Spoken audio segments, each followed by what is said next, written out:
ছেলেরে প্রশ্ন করে, তোর কাছে তোর বউ বড় না আমি বড়? আছে না নাই? এটা একটা প্রশ্ন হইল। তোর বউ বড় না আমি বড়? দুইজনেই বড়।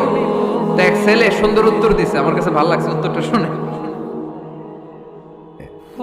এক মা প্রশ্ন করছে, তোরে এতদিন আমি লালন পালন করে বড় করলাম, জীবন যৌবন তোর জন্য শেষ করলাম, আজকে বউ পাইয়ে বউ তোর আপন হয়ে গেল। এবার ছেলে উত্তর দিছে, মা, আমার মুখ থেকে মা ডাক শোনার জন্য তুমি কি কষ্টটাই না করছো জীবনে।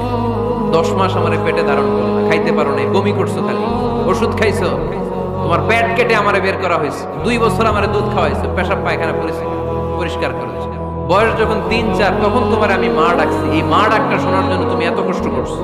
আর আরেকবারের মাইয়া এই ঘরে আইসাই তোমার মা ডাকা শুরু করছে।